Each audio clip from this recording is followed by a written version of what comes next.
തദ്ദേശ തെരഞ്ഞെടുപ്പിൽ 2261 നാമനിർദ്ദേശ പത്രികകൾ സൂക്ഷ്മ പരിശോധനയിൽ തള്ളി.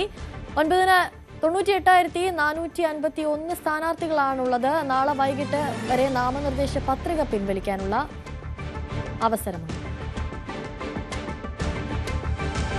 മറ്റൊരു വാർത്തയിലേക്ക് പോകുമ്പോൾ വെൽഫെയർ പാർട്ടിയുമായി കോൺഗ്രസിന് രഹസ്യമായോ പരസ്യമായോ ധാരണയില്ലെന്ന് ആവർത്തിച്ച് കോൺഗ്രസ്. കോഴിക്കോട് കൊടിയത്തൂരിലെ UDF കൺവെൻഷനിൽ വെൽഫെയർ നേതാവ് പങ്കെടുത്തതിനെക്കുറിച്ച് അറിയില്ലെന്നാണ് DCC പ്രസിഡന്റ് കെ പ്രവീൺകുമാറിന്റെ വിശദീകരണം.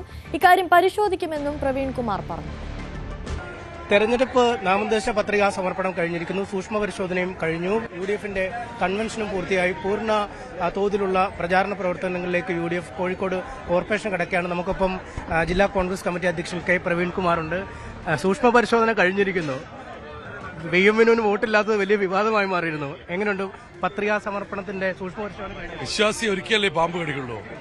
ഗ്രാമപഞ്ചായത്തടക്കം ഈ ജില്ലയിൽ നൽകിയ മുഴുവൻ സ്ഥാനാർത്ഥികളുടെയും ഡമ്മി സ്ഥാനാർത്ഥികളുടെയും പത്രിക സ്വീകരിച്ചിരിക്കുന്നു. ഒരു ചെറിയ പഴം ഒരു പഴവും ഉണ്ടാവില്ല. ഞാൻ പറഞ്ഞല്ലോ, വിശ്വാസി ഒരു തവണ പാമ്പ് കടിക്കുന്ന പറഞ്ഞാൽ അതെല്ലാം ഉണ്ട്. വളരെ കരുതൽ നൽകിയിരുന്നു. 3 ടയർ പരിശോധന നടത്തിയിരുന്നു. അതിനുവേണ്ടിയുള്ള പരിശോധനയ്ക്കുള്ള എല്ലാ സജ്ജീകരണങ്ങളും ഒരുക്കിയിരുന്നു. ഡമ്മി സ്ഥാനാർത്ഥിയുടെ പട്ടിക പോലും തള്ളേണ്ട അവസ്ഥ ഉണ്ടായിട്ടില്ല.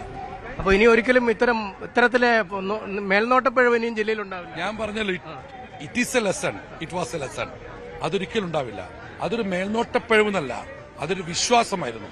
ആ വിശ്വാസത്തിലുണ്ടായ പിഴവാണ്. ഉണ്ടാവുമെന്നുറച്ച കാര്യം ഉണ്ടാവില്ല എന്ന് ഒരിക്കലും ചിന്തിക്കാൻ പാടില്ലാത്ത കാര്യം ചിന്തിച്ചു പോയ പറ്റാവുന്നതാണ്. അത് കഴിഞ്ഞു. ഏതായാലും ഞങ്ങൾ ഇറങ്ങിക്കഴിഞ്ഞു. നഗരസഭയും ജില്ലയും ഗ്രാമവും മുനിസിപ്പാലിറ്റിയും ബ്ലോക്കുകളും പിടിക്കാനായി. അപ്പോൾ താങ്കൾ നേരത്തെ പറഞ്ഞിരുന്നു ഈ വെൽഫെയർ പാർട്ടിയുമായി പരസ്യമായോ രഹസ്യമായോ ബന്ധം ഒരിടത്തും ഉണ്ടാവുന്നില്ല. പക്ഷേ ഈ കൊടിയത്തൂരിൽ നിന്നും മറിച്ചൊരു ദൃശ്യങ്ങളാണ് ഇന്നലെ ഇന്നുമൊക്കെ പുറത്തു വരുന്നത്. നിങ്ങൾ അതിൽ തൊട്ടപ്പുറത്ത് മുക്കം മുനിസിപ്പാലിറ്റി ഉണ്ട്. വെൽഫെയർ പാർട്ടി കോൺഗ്രസ് നേർക്കെതിരെ മത്സരിക്കുക. മുക്കം മുനിസിപ്പാലിറ്റി നേർക്കെതിരെ മത്സരിക്കുമ്പോൾ കൊടിയത്തൂരിൽ മുന്നിൽ നിന്ന് ആരാ വിശ്വസിക്കുക? കൊടിയത്തൂരിൽ സ്ഥാനാർത്ഥി പത്രിക സമർപ്പിക്കാൻ വെൽഫെയർ പാർട്ടി സ്ഥാനാർത്ഥികൾ പോയത് UDF നേതാക്കളൊപ്പമാണ്. ഇന്നലെ അവിടെ വെൽഫെയർ പാർട്ടിയുടെ സംസ്ഥാന കമ്മിറ്റി അംഗം വിദ്യാ ബാലകൃഷ്ണനും ബഷീർ MLA അടക്കം ഇരിക്കുന്ന വേദിയിൽ പ്രസംഗിക്കുകയും ചെയ്തിട്ടുണ്ട്. ദൃശ്യങ്ങളടക്കം പുറത്തു എന്റെ അറിവപ്പെട്ടിട്ടില്ല. അതുണ്ടെങ്കിൽ ഞാനത് പരിശോധിക്കും. ഞാനൊരു കാര്യം കട്ടൻഡറിയെ പറഞ്ഞിട്ടുണ്ട്. കോഴിക്കോട് ജില്ലയിൽ UDFന്റെ ഘടകകക്ഷികളും അസോസിയേറ്റ് RMPയുമായി അപ്പുറത്ത് ഒരു കക്ഷിയുമായും UDFന് സീറ്റ് തരണയോ മുന്നണി ബന്ധമോ ഇല്ല. കൊടിയത്തൂരിലെ പരിശോധിക്കും. ഉണ്ടെങ്കിൽ പരിശോധിക്കും. ഉണ്ടാവില്ലെന്ന് എനിക്ക് ഉറപ്പാണ്. ഉണ്ടെങ്കിൽ പരിശോധിക്കും. അങ്ങനെ വേദി പങ്കിടുന്ന ദൃശ്യങ്ങൾ പുറത്തു വന്നിട്ടുണ്ട് രാവിലെ തന്നെ. ഉണ്ടെങ്കിൽ തീർച്ചയായും പരിശോധിക്കും. ഉറപ്പായും പരിശോധിക്കും. ഈ കോർപ്പറേഷനിലെ ഒരു സൗദ എന്ന സ്ഥാനാർത്ഥിയെ കുറിച്ചും ഇങ്ങനെ പറയുന്നു. വെൽഫെയർ പാർട്ടി നോമിനി ഞാനല്ലേ പ്രഖ്യാപിച്ച സൗദയെ? ഏതെങ്കിലും പാർട്ടി സമ്മതിക്കുമോ? ഞങ്ങളല്ലേ പറയുന്നത്? അങ്ങനെ വെൽഫെയർ പാർട്ടി സ്വന്തം പറയണ്ടേ?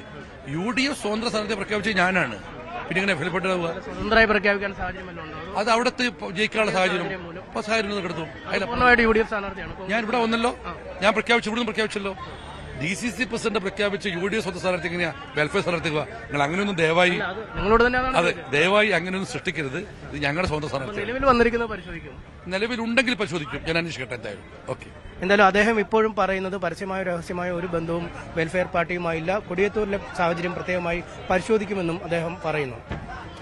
കൊടിയത്തൂരിൽ വെൽഫെയർ പാർട്ടി മത്സരിക്കുന്ന വാർഡുകളിൽ UDF സ്ഥാനാർത്ഥിയില്ല. കൂടുതൽ വിവരങ്ങളുമായി MS അനീഷ് കുമാർ ചേരുന്നുണ്ട്. അനീഷ്, വെൽഫെയർ പാർട്ടിയുമായി രഹസ്യമായോ പരസ്യമായോ ബന്ധമില്ല എന്ന് പറയുമ്പോഴും നമുക്ക് മുന്നിൽ തെളിവുകൾ ഇപ്പോഴും നിലനിൽക്കുകയാണ്. UDFന്റെ പൊതുപരിപാടിയിൽ വെൽഫെയർ പാർട്ടി നേതാവ് വന്ന് പ്രസംഗിക്കുന്നതിന്റെ ദൃശ്യങ്ങളൊക്കെ കഴിഞ്ഞ ദിവസം പുറത്തു വന്നിരുന്നു.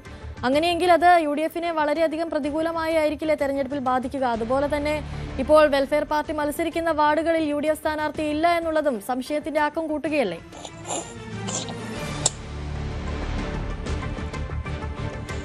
കോഴിക്കോട് ജില്ലയിൽ തന്നെ പലയിടങ്ങളിലും ഇത്തരത്തിൽ രഹസ്യമായ ധാരണകൾ വെൽഫെയർ പാർട്ടി UDF തമ്മിൽ ഉണ്ട് എന്നതാണ് ഏറെ വസ്തുത. ഇതിന്റെ ഏറ്റവും വലിയ തെളിവാണ് കൊടിയത്തൂരിൽ കഴിഞ്ഞ ദിവസം കണ്ടത്.